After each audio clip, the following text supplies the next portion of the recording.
مجھے تکلیف ہو رہی ہے، پلیز مجھے چھوڑ دیں۔ علیزی کی سسکیاں بند کمرے کی سرد خاموشی کو چیر رہی تھیں۔ اس کے گالوں پر بہتے آنسو اودے رنگ کے قالین پر گر رہے تھے، لیکن اس کے سامنے کھڑے شخص پر ان سسکیوں کا کوئی اثر نہیں ہو رہا تھا۔ آریان، جس کی آنکھوں میں اس وقت غصے اور جنون کی سرخ لکیریں واضح تھیں، علیزی کی بے بسی دیکھ کر مزید بپھر گیا۔ تمہاری تکلیف تو ابھی شروع ہوئی ہے علیزے، آریان نے اس کے نازک بازو کو اپنی سخت گرفت میں لیتے ہوئے کہا۔ اس کا لہجہ لوہے کی طرح ٹھوس اور بے رحم تھا۔ تمہاری اس مغرور بھائی پروفیسر باسم خان نے میری معصوم بہن ہانیہ کو پورے کالج کے سامنے رسوا کیا تھا۔ اس کی آنکھوں میں جو آنسو آئے تھے، ان کے ایک ایک قطرے کا حساب اب تمہیں اپنے وجود سے دینا ہوگا۔ باسم خان نے خانزادوں کی غیرت کو للکارا ہے، اب اس کی سزا اس کی سب سے پیاری بہن بھگتے گی۔ علیزے نے خوف سے تھر تھر کانپتے آریان کے سنگ دل چہرے کو دیکھا۔ وہ ایک سیدھی سادی معصوم لڑکی تھی جو روزانہ کی طرح اپنے کالج سے گھر واپس جا رہی تھی کہ اچانک آریان کی کالی گاڑی نے اس کا راستہ روکا اور اسے زبردستی اٹھا کر اس ویران حویلی کے کمرے میں بند کر دیا۔ اس کے وہم و گمان میں بھی نہیں تھا کہ اس کا بھائی کسی مسئلے میں پھنسا ہوا ہے یا کوئی وڈیرا اس کی زندگی تباہ کرنے کے لیے گھات لگائے بیٹھا ہے۔ پلیز میرے بھائی کو چھوڑ دے، وہ بہت اچھے ہیں، وہ کسی کے ساتھ کچھ غلط نہیں کر سکتے۔ آپ کو کوئی غلط فہمی ہوئی ہے، خدا کے لیے میری عزت خراب نہ کریں۔ علیزے نے ہاتھ جوڑ کر التجا کی۔ آریان کے لبوں پر ایک صفاقانہ اور عجیب سی مسکراہٹ ابھری۔ اس مسکراہٹ نے علیزے کے دل میں خوف کی نئی لہر دوڑا دی۔ آریان نے ایک زوردار جھٹکے سے علیزے کو اپنے مزید نزدیک کر لیا، یہاں تک کہ اس کی گرم سانسیں علیزے کے چہرے کو چھونے لگیں۔ غلط فہمی؟ آریان غصے سے گھرایا۔ تمہاری اس اچھے بھائی کی وجہ سے میری بہن ہسپتال کے بستر پر زندگی اور موت کی جنگ لڑ کر آئی ہے۔ اب میں تمہیں کیسے بتاؤں کہ میں صحیح ہوں یا غلط؟ علیزے کو محسوس ہو رہا تھا کہ جیسے اس کے وجود سے جان نکل رہی ہو۔ وہ ایک روایتی پاکستانی ماحول میں پلی بڑی لڑکی تھی جس نے کبھی کسی غیر مرد کو اپنے اتنے قریب آنے کی اجازت نہیں دی تھی۔ آریان کا یہ لمس، اس کی یہ قربت، اس کے پورے وجود میں خوف اور اجنبیت کی آگ بھڑکا رہی تھی۔ آپ پلیز مجھ سے دور ہو کر بات کریں۔ علیزے نے آریان کے چوڑے اور مضبوط سینے پر اپنے دونوں ہاتھ رکھ کر اسے پیچھے دھکیلنے کی بھرپور کوشش کی، مگر ایک کمزور لڑکی ایک طاقتور اور بکھرے ہوئے مرد کا مقابلہ کیسے کر سکتی تھی؟ آریان نے اس کی کوشش کو سیکنڈوں میں ناکام بناتے ہوئے اسے مزید سختی سے کمرے کی دیوار کے ساتھ بھینچ دیا۔ اب ان کے چہروں کے درمیان چند انچ کا فاصلہ بھی نہیں تھا۔ دور ہونے کا سوال ہی پیدا نہیں ہوتا محترمہ۔ آریان کا لہجہ یکدم دھیما لیکن انتہائی پراسرار ہو گیا۔ اب تو تم چاہ کر بھی مجھ سے دور نہیں جا سکتی، کیونکہ اب تم شرعی اور قانونی طور پر میری بیوی ہو۔ میں تم سے نکاح کر چکا ہوں۔ یہ سنتے ہی علیزے کے پاؤں تلے سے زمین نکل گئی۔ اس کی آنکھیں حیرت اور صدمے سے پھیل گئیں۔ اس کا دل چاہا کہ وہ دھاڑے مار مار کر روئے، اپنی تقدیر کا ماتم کرے۔ اسے یاد آیا کہ کچھ دیر پہلے جب وہ خوف سے پاگل ہو رہی تھی تو آریان نے اس سے وعدہ کیا تھا کہ اگر وہ خاموشی سے نکاح نامے پر دستخط کر دے گی تو وہ اس کی جان اور عزت دونوں بخش دے گا، مگر اب آریان کے ارادے اور اس کے دیکھنے کا انداز بالکل بدل چکے تھے۔ آریان خود بھی اندرونی خلفشار کا شکار تھا۔ وہ اس لڑکی کو صرف انتقام کا نشانہ بنانے لایا تھا، لیکن یہ چھوئی موئی سی معصوم لڑکی یکدم ہی اس کے حواسوں پر چھانے لگی۔ وہ خود نہیں سمجھ پا رہا تھا کہ یہ اس کی وقتی دل لگی ہے یا اس کے حسن کا سحر۔ اسے بس اتنا معلوم تھا کہ اس وقت اس لڑکی کی معصومیت اسے اپنی طرف شدید مائل کر رہی ہے۔ اگلے ہی پل آریان نے اپنا ہاتھ بڑھا کر علیزے کے سر سے دوپٹہ ہٹایا۔ علیزے نے تڑپ کر اس کے ہاتھ کو تھامنے کی کوشش کی۔ پلیز ایسا مت کریں آریان صاحب۔ لیکن آریان نے اس کی التجا کو یکسر نظر انداز کرتے ہوئے دوپٹہ کرسی پر اچھال دیا۔ اب علیزے بغیر چادر کے اس کے سامنے کھڑی تھی۔ اس کا سفید مرمری تراشا ہوا بدن اور گردن پر موجود ایک چھوٹا سا سیاہ تل آریان کے جذبات کو ہوا دے رہے تھے۔ علیزے کی خوبصورتی اس وقت عروج پر تھی، جو آریان کے اندر کی وحشت کو پگھلا رہی تھی۔ اگلے ہی پل آریان نے اپنا ہاتھ بڑھا کر علیزے کے سر سے دوپٹہ ہٹایا۔ علیزے نے تڑپ کر اس کے ہاتھ کو تھامنے کی کوشش کی۔ پلیز ایسا مت کریں آریان صاحب۔ لیکن آریان نے اس کی التجا کو یکسر نظر انداز کرتے ہوئے دوپٹہ کرسی پر اچھال دیا۔ اب علیزے بغیر چادر کے اس کے سامنے کھڑی تھی۔ اس کا سفید مرمری تراشا ہوا بدن اور گردن پر موجود ایک چھوٹا سا سیاہ تل آریان کے جذبات کو ہوا دے رہا تھا۔ علیزے کی خوبصورتی اس وقت عروج پر تھی، جو آریان کے اندر کی وحشت کو پگھلا رہی تھی۔ مجھے گھر جانے دیں، میرے بھائی بہت پریشان ہو رہے ہوں گے، وہ میرا انتظار کر رہے ہوں گے۔ علیزے روتی جا رہی تھی۔ اگر انہیں پتہ چلا کہ میرے ساتھ کیا ہوا تو وہ جیتے جی مر جائیں گے۔ میں خود سے نظریں ملانے کے قابل نہیں رہوں گی۔ مگر آریان کی نظریں تو اس کے سراہی دار گردن پر ٹک چکی تھیں۔ وہ سوچ بھی نہیں سکتا تھا کہ انتقام کے راستے میں اسے اتنی حسین لڑکی ملے گی جو اس کے دل کے بند دروازوں پر دستک دے دے گی۔ علیزے نے جب آریان کی نظروں کی تپش محسوس کی تو اس نے موقع پا کر بیرونی دروازے کی طرف بھاگنے کی کوشش کی، لیکن آریان نے پلک جھپکتے ہی اس کی کمر میں ہاتھ ڈال کر اسے دوبارہ اپنی طرف کھینچ لیا۔ نہایت معصوم بیگم صاحبہ، یہ چالاکیاں خانزادوں کے سامنے نہیں چلتی، آریان نے اس کے کان کے پاس جھک کر سرسراتے ہوئے لہجے میں کہا۔ علیزے کی آنکھوں سے گرے آنسو آریان کے ہاتھوں پر گرے، جس سے آریان کے اندر ایک عجیب سی بے چینی پیدا ہوئی۔ اس نے علیزے کو ایک جھٹکے سے اپنی طرف موڑا اور دوبارہ دیوار سے لگا دیا۔ اگر تم مجھ سے ایک وعدہ کرو تو میں تمہارے بھائی کی جان بخش سکتا ہوں، آریان نے اس کی آنکھوں میں جھانکتے ہوئے شرط رکھی۔ تم خود کو پوری طرح میری دسترس میں سونپ دو تو میں تمہیں اور تمہارے بھائی کو معاف کر دوں گا۔ علیزے نے بے یقینی سے اسے دیکھا۔ آپ نے تو پہلے وعدہ کیا تھا کہ آپ میرے بھائی کو کچھ نہیں کہیں گے۔ ہاں، لیکن اب میرا ارادہ بدل گیا ہے، یہ کہتے ہی آریان نے اپنے لب علیزے کی گردن پر رکھ دیے۔ علیزے نے بے ساختگی سے اس کے بالوں کو اپنے ہاتھوں میں جکڑ لیا اور تڑپ کر رہ گئی۔ کچھ لمحوں بعد آریان نے چہرہ اٹھایا اور اس کے کانپتے ہوئے ہونٹوں کو دیکھتے ہوئے بولا، اب فیصلہ تمہارا ہے پیاری لڑکی، یا تو خود کو میرے حوالے کر کے اپنے بھائی کی زندگی بچا لو یا پھر اپنے بھائی کا جنازہ اٹھتے دیکھو۔ مجھے تمہارے سامنے اس کی جان لینے میں بہت خوشی ہوگی۔ آپ اتنے ظالم کیسے ہو سکتے ہیں؟ علیزے نے روتے ہوئے کہا۔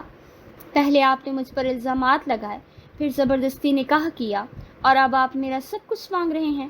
آریان نے ایک گہری سانس لی۔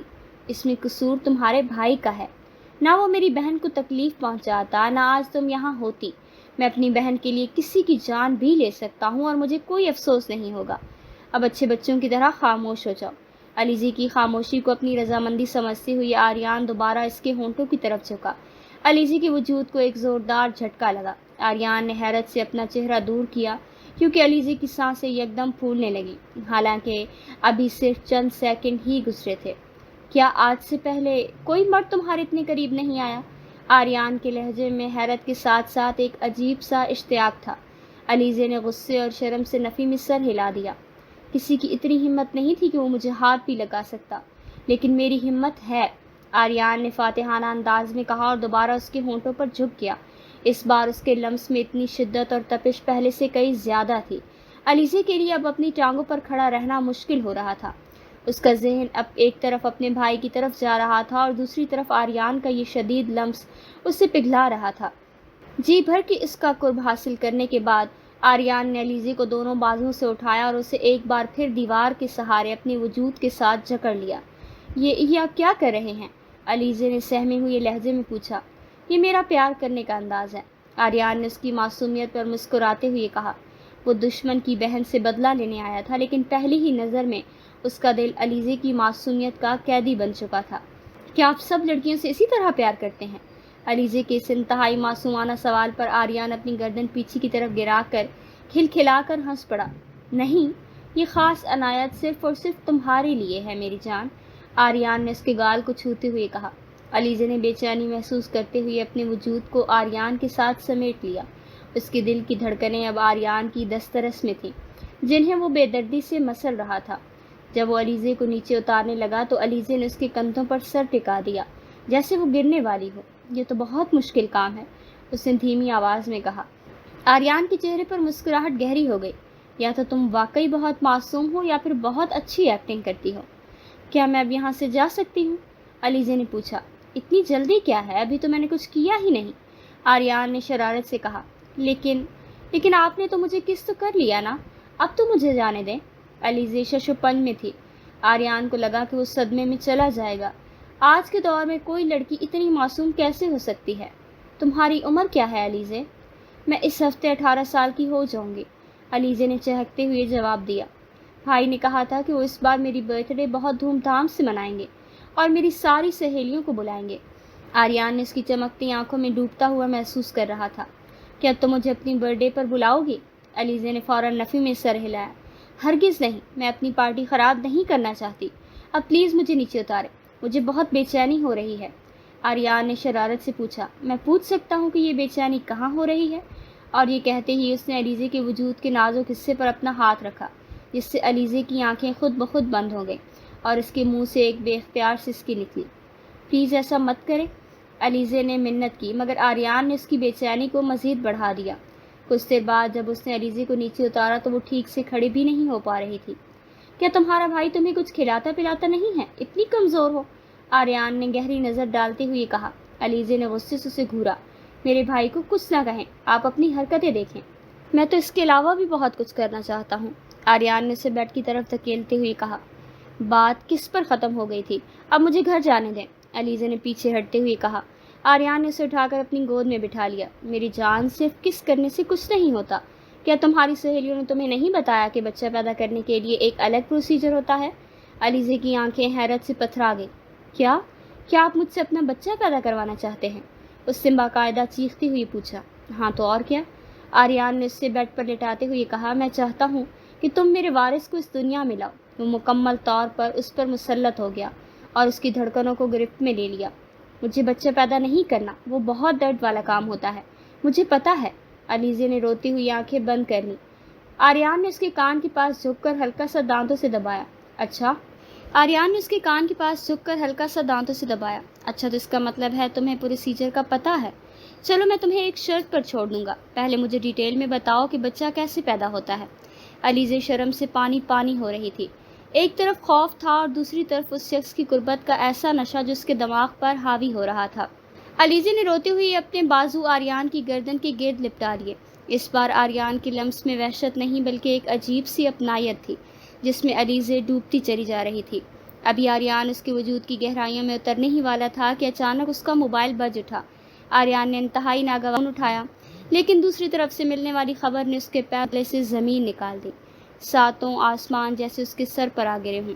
اس نے فون دیوار پر مار کر ٹکڑے ٹکڑے کر دیا اور علیزے کو کندھوں سے پکڑ کر زور سے جھنجھوڑا۔ اگر تمہارے اس 2 ٹکے کے بھائی نے میری بہن ہانیہ کو نقصان پہنچانے کی کوشش کی تو میں اسے جان سے مار دوں گا اور تمہارا وہ حشر کروں گا کہ تم مرتے دم تک یاد رکھو گی۔ آریان غصے سے ہانپ رہا تھا۔ علیزے درد سے کرا اٹھی۔ میرے بھائی نے کیا کیا ہے؟ آپ نے تو وعدہ کیا تھا۔ تمہارے بھائی باسم خان نے میری بہن ہانیہ کو اغوا کر کے اپنے پاس رکھا ہوا ہے۔ بتاؤ وہ کہاں ہو سکتا ہے؟ مجھے نہیں پتا، میں کچھ نہیں جانتی۔ علیزے پھوٹ پھوٹ کر رونا شروع ہو گئی۔ آریان اس کے ساتھ وقت برباد نہیں کرنا چاہتا تھا۔ وہ فوراً وہاں سے ہانیہ کی تلاش میں نکل گیا۔ دوسری طرف ایک سنسان لوکیشن پر ہانیہ رسیوں سے بندھی ہوئی تھی، لیکن اس کے چہرے پر خوف کا نام و نشان تک نہیں تھا۔ پروفیسر باسم خان اس کے سامنے بیٹھا اسے غصے سے گھور رہا تھا۔ میری جان، مجھے ایسے مت دیکھو، میرے دل کو کچھ ہوتا ہے، ہانیہ نے اپنی باتیں آنکھ مارتے ہوئے انتہائی لاپرواہی سے کہا۔ باسم خان نے غصے سے اپنی مٹھیاں بھیج لی۔ وہ عورتوں پر ہاتھ نہیں اٹھاتا تھا اور اس وقت اسے یہی اپنی سب سے بڑی کمزوری محسوس ہوئی، ورنہ وہ اس لڑکی کو زندہ زمین میں دفن کر دیتا۔ مس ہانیہ، میں آپ کو چھوڑوں گا نہیں، یاد رکھنا، باسم خان نے وارننگ دی۔ میں بھی یہی چاہتی ہوں کہ تم مجھے پکڑ لو اور کبھی نہ چھوڑو، ہانیہ نے بہکتے ہوئے لہجے میں مسکرا کر کہا۔ باسم خان جھنجھلا گیا۔ کیا تم میں عزت نفس نام کی کوئی چیز نہیں ہے؟ ہانیہ چند لمحوں کے لیے خاموش ہوئی، پھر سنجیدگی سے بولی۔ جہاں محبت ہو وہاں انا اور عزت نفس نہیں دیکھی جاتی۔ میں تم سے شدید محبت کرتی ہوں باسم۔ اس کے لہجے میں سچائی تھی، مگر باسم خان اس وقت یقین کرنے کے موڈ میں نہیں تھا۔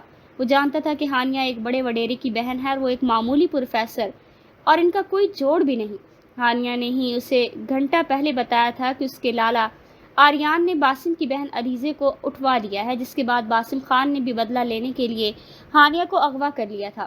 باسم نے اپنا موبائل ہانیہ کے سامنے کیا۔ ابھی اپنے بھائی کو فون کرو اور کہو کہ وہ میری بہن کو چھوڑ دے، ورنہ تمہارا انجام برا ہوگا۔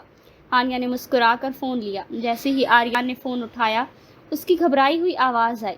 ہانیہ، میری بچی، تم ٹھیک ہو؟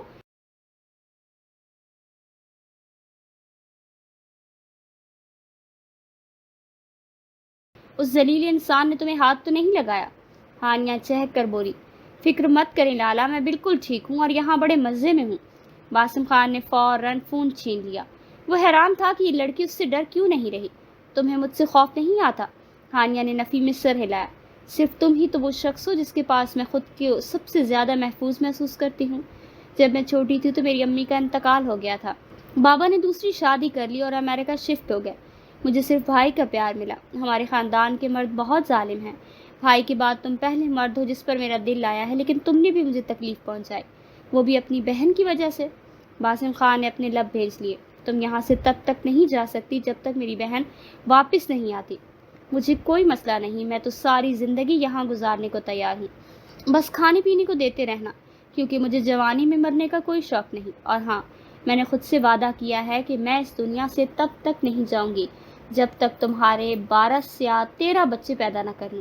ہانیہ نے اتنے نارمل انداز میں کہا کہ جیسے بچوں کی نہیں بلکہ ٹافیوں کی بات کر رہی ہو۔ باسم خان کا دل چاہا کہ وہ اپنا سر پیٹ لے۔ وہ مرد ہو کر اتنا منہ پھٹ نہیں تھا جتنا یہ لڑکی آؤٹ سپوکن تھی۔ اسے اندازہ ہو گیا تھا کہ اس نے ہانیہ کو اغوا کر کے اپنے لیے مصیبت کھڑی کر لی ہے۔ وہ آریان کے پہنچنے سے پہلے ہانیہ کو لے کر اپنے ایک فارم ہاؤس میں شفٹ ہو گیا، اور جب آریان پرانی لوکیشن پر پہنچا تو وہاں کوئی نہیں تھا۔ آریان نے غصے سے دیوار پر مکہ مارا۔ اسے اس معمولی پروفیسر کی جرت پر شدید غصہ آ رہا تھا۔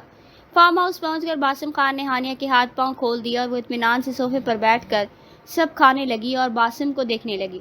مسٹر باسم خان، آپ کو تو ٹھیک سے غصہ کرنا بھی نہیں آتا، ورنہ نہ ہی اغوا کرنے کے اصولوں کا پتہ ہے۔ ہانیہ نے تانا مارا۔ میں تمہارے بھائی کی طرح 2 نمبر انسان نہیں ہوں، شریف بندہ ہوں اور اپنی حدیں جانتا ہوں۔ باسم نے طنزیہ کہا، اگر تمہارے بھائی نے علیزے کو واپس نہ کیا تو میں اس کی اینٹ سے اینٹ بجا دوں گا۔ ہانیہ کو نیند آ رہی تھی اور وہ اٹھ کر جانے لگی کہ اچانک اس کا پاؤں پھسلا اور وہ سیدھا باسم خان کی کشادہ سینے پر جا گری۔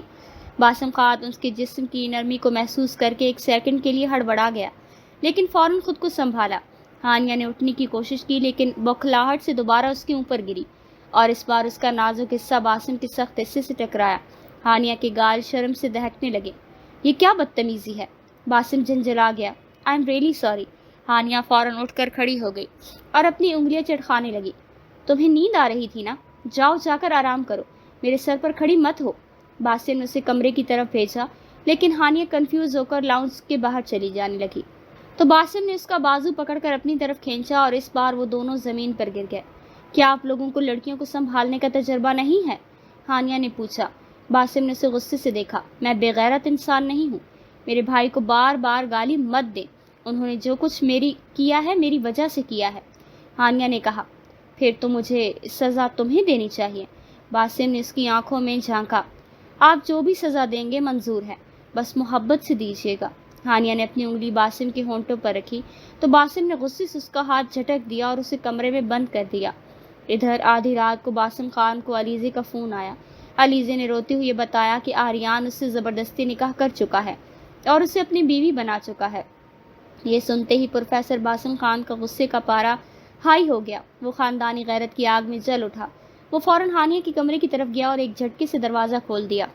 ہانیہ اس وقت بیڈ پر صرف ایک باریک انر پہن کر سو رہی تھی جس سے اس کا چھلکتا ہوا بدن صاف نظر آ رہا تھا۔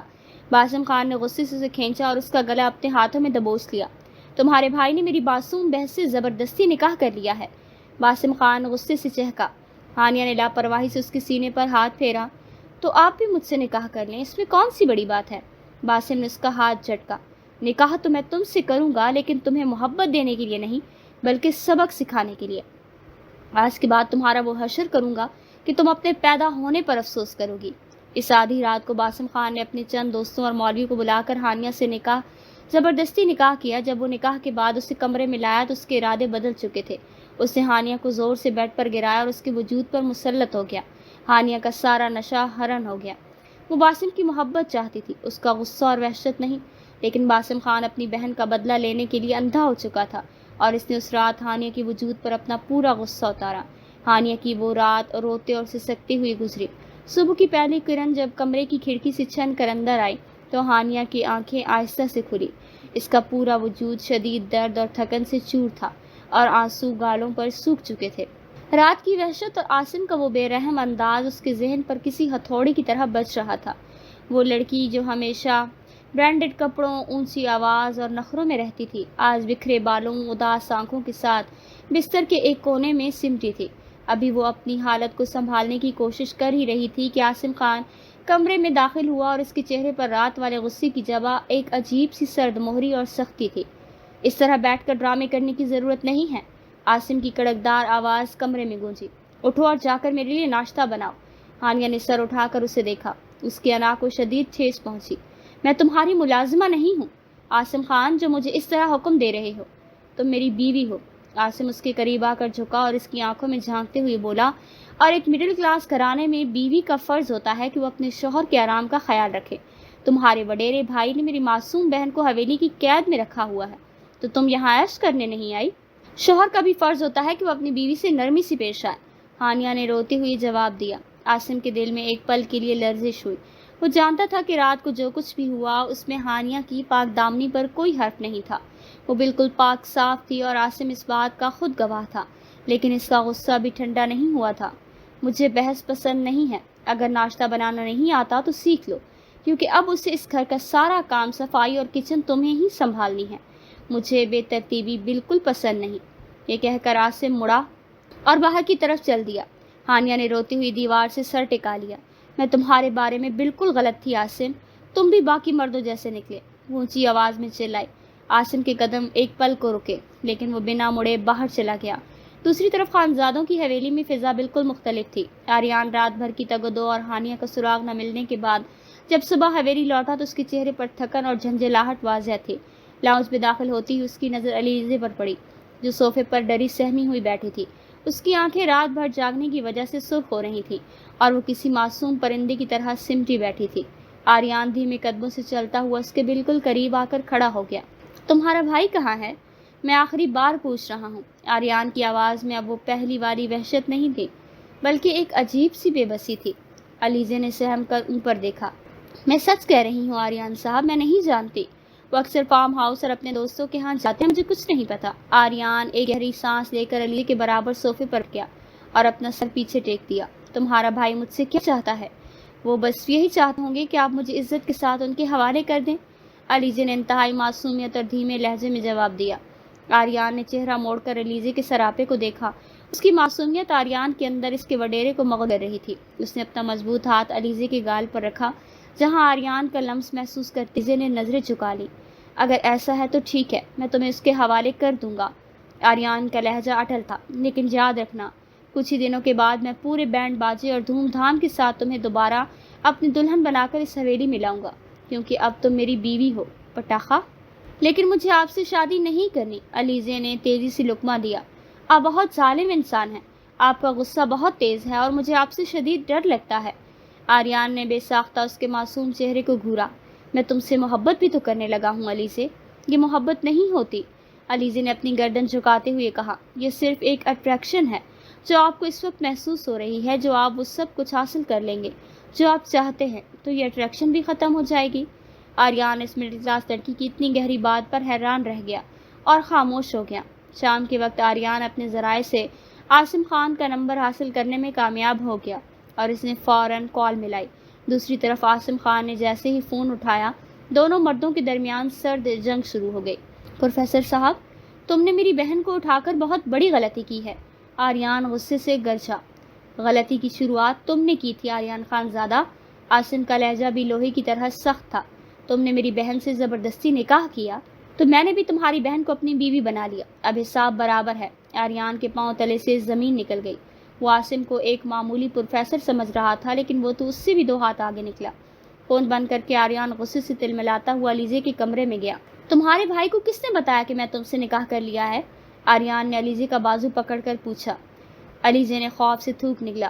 مجھے نہیں پتا۔ کیا میرے چہرے پر بیوقوف لکھا ہے؟ آریان غصے سے چیخا۔ علیزے اس کا چہرہ اتنے غور سے دیکھنے لگی کہ جیسے واقعی تلاش کر رہی ہو کہ کہیں بیوقوف تو نہیں لکھا۔ اس کی معصوم حرکت پر آریان کا غصہ جھاگ کی طرح بیٹھ گیا۔ وہ چاہ کر بھی اس پر ہاتھ نہیں اٹھا سکتا تھا۔ اب آپ کیا کریں گے؟ علیزے نے ڈرتے ڈرتے پوچھا۔ کرنا کیا ہے، اپنی بہن ہانیہ کو اس گھٹیا پروفیسر سے طلاق دلواؤں گا اور تمہیں ہمیشہ کے لیے اپنی حویلی میں رکھوں گا، آریان نے کہا۔ میرے بھائی کا بھی آپ کے بارے میں یقیناً یہی خیال ہوگا۔ علیزے نے معصومیت سے ایک بار پھر شیر کی کچھار میں ہاتھ ڈال دیا۔ وہ اکثر اپنی بیوقوفی کی وجہ سے آریان کے سامنے ایسی باتیں کر جاتی تھی، لیکن آریان اس کی اس بے باکی کا اسیر ہوتا جا رہا تھا۔ دوسری طرف عاصم خان کے گھر میں فضا آہستہ آہستہ بدل رہی تھی۔ ہانیہ جو کبھی کچن کے راستے سے بھی واقف نہیں تھی، اب روزانہ خاموشی سے اٹھتی، آم سے سوتی ہوئی جوڑے میں بال باندھتی اور گھر کے کاموں میں مگن ہو جاتی۔ شروع میں کچن میں کام کرتی ہوئی اس کا ہاتھ جل جاتا، کبھی انگلی کٹ جاتی، لیکن وہ عاصم کے سامنے اف تک نہ کرتی تھی۔ وہ عاصم کی پسند کا دیسی کھانا اور گرما گرم روٹیاں بنانے کی کوشش کرتی۔ عاصم بظاہر اسے اگنور کرنے کی کوشش کرتا، لیکن جب وہ چھپ کر دیکھتا کہ وہ امیر زادی اس کے مڈل کلاس گھر کو سنبھالنے کے لیے کتنی محنت کر رہی ہے تو اس کے دل کی برف پگھلنے لگی۔ ایک دوپہر جب عاصم گھر سے لوٹا تو صحن میں خاموشی تھی۔ کچن کا چولہا بند تھا اور ہانیہ کہیں نظر نہیں آ رہی تھی۔ وہ گھبرا کر کمرے میں گیا تو دیکھا کہ ہانیہ بستر پر بے ہوش پڑی ہے اور اس کا رنگ بالکل پیلا ہو چکا ہے۔ عاصم کی جان نکل گئی۔ ہانیہ آنکھیں کھولو، اس نے اسے جھنجھوڑا مگر کوئی جواب نہ ملا۔ وہ اسے اپنی باہوں میں اٹھا کر ہسپتال کی طرف بھاگا۔ ہسپتال میں جب ڈاکٹر نے معائنہ کرنے کے بعد باہر آ کر عاصم کے کندھے پر ہاتھ رکھا اور مسکرا کر کہا، مبارک ہو پروفیسر صاحب، آپ باپ بننے والے ہیں۔ تو عاصم کے پیروں تلے سے زمین نکل گئی۔ ایک لمحے کے لیے اس کے چہرے پر دنیا کی سب سے بڑی خوشی آئی، اس کا اپنا خون، اس کی اپنی نشانی۔ لیکن اگلے ہی لمحے اسے ماضی کی تلخیاں یاد آنے لگیں۔ وہ جب کمرے کے اندر گیا تو ہانیہ کو بیڈ پر روتے ہوئے دیکھا۔ تو تم رو کیوں رہی ہو ہانیہ؟ عاصم نے اس کے قریب بیٹھ کر انتہائی نرمی سے اس کا ہاتھ تھام لیا۔ یہ پہلی بار تھا کہ عاصم نے اسے اتنی محبت سے چھوا۔ ہانیہ نے ہچکیوں کے درمیان کہا، یہ بچہ، یہ ہماری دشمنی اور نفرت کی نشانی ہے عاصم۔ میں اس معصوم کی اس دنیا میں کیسے لاؤں گی جہاں اس کا باپ اس کی ماں سے نفرت کرتا ہے؟ آپ نے تو غصے میں مجھ سے نکاح کیا تھا، اس بچے کا کیا قصور؟ ہانیہ کی بات پر عاصم کے دل کو پگھلا کر رکھ دیا۔ اس نے ہانیہ کے دونوں ہاتھ اپنے چہرے پر رکھے اور بھرائی ہوئی آواز میں بولا، ہانیہ، جو کچھ بھی ماضی میں ہوا میں اس کے لیے تم سے معذرت خواہ ہوں۔ میں غصے میں اندھا ہو چکا تھا، میری بہن کا دکھ مجھ پر حاوی تھا، لیکن یہ بچہ، یہ دشمنی کی نہیں بلکہ اب ہماری محبت کی نشانی بنے گا۔ مجھے معاف کر دو۔ ہانیہ نے پہلی بار عاصم کی آنکھوں میں اپنے لیے وہ تڑپ اور محبت دیکھی جس کا وہ خواب دیکھا کرتی تھی۔ اس نے روتے ہوئے اپنا سر عاصم کے چوڑے سینے پر رکھ دیا اور اس پر عاصم نے تہیہ کر لیا کہ وہ اس دشمنی کی کھیل کو مزید آگے نہیں بڑھائے گا۔ اگلے ہی دن عاصم خان نے آریان کو فون کیا اور اسے سیدھا اپنے گھر آنے کی دعوت دی۔ شام کے وقت عاصم کے گھر کے باہر آریان کی کالی چمکتی ہوئی گاڑی آ کر رکی۔ آریان گاڑی سے اترا اور دوسری طرف سے علیزے کا ہاتھ تھام کر اسے باہر نکالا۔ علیزے کے چہرے پر اب خوف نہیں بلکہ ایک خوبصورت رونق تھی۔ وہ آریان کے ساتھ خوش نظر آ رہی تھی، لیکن وہ اپائی کے رد عمل سے ڈر رہی تھی۔ عاصم نے جیسے ہی دروازہ کھولا، سامنے آریان کو دیکھ کر اس کے ماتھے پر روایتی بل آ گیا، لیکن جب اس کی نظر علیزے پر پڑی تو اس کی آنکھیں نم ہو گئی۔ عاصم نے ایک لمبی سانس لی اور دروازے سے ایک طرف ہٹ گیا۔ آئیے آریان صاحب، استقبال تو آپ کا بنتا ہے، آخر اب آپ ہمارے داماد جو ٹھہرے۔ عاصم نے ہلکے سے طنزیہ لیکن دوستانہ لہجے میں کہا۔ آریان نے مسکرا کر علیزے کی کمر پر ہاتھ رکھا اور اندر داخل ہوتے ہی بولا، شکریہ پروفیسر صاحب، ویسے آپ کا گھر اتنا بھی برا نہیں جتنا میں نے سنا تھا، بس تھوڑا مڈل کلاس ٹچ زیادہ ہے۔ عاصم نے تیز لہجے میں جواب دیا، مڈل کلاس گھروں میں سکون ہوتا ہے آریان صاحب، یہاں آپ کی حویلیوں کی طرح سازشیں نہیں پلی بڑھتی۔ ہانیہ اور علیزے جو لاؤنج میں کھڑی یہ سب دیکھ رہی تھیں، ایک دوسرے کے گلے مل گئیں۔ دیکھو علیزے، یہ دونوں چاہے جتنی مرضی دوستیاں کر لیں، ان کے یہ طنز کبھی ختم نہیں ہوں گے، ہانیہ نے دھیمی سے مسکراتے ہوئے کہا۔ علیزے نے آریان کی طرف دیکھا جو اب عاصم کے ساتھ صوفے پر بیٹھ کر چائے پیتی ہوئی ہنس رہا تھا، اور بولی، بالکل ٹھیک کہہ رہی ہیں بھابھی، لیکن آپ اس عشق نے اپنے سارے روپ دکھا دیے ہیں، اور سب سے خوبصورت روپ یہی ہے کہ ہم سب ساتھ ہیں۔ شام کے سائے گہرے ہو رہے تھے اور اس چھوٹے سے مڈل کلاس گھر کے صحن میں خانزادوں کی حویلی کا غرور اور ایک پروفیسر کی انات دونوں محبت کے سامنے گھٹنے ٹیک چکے تھے۔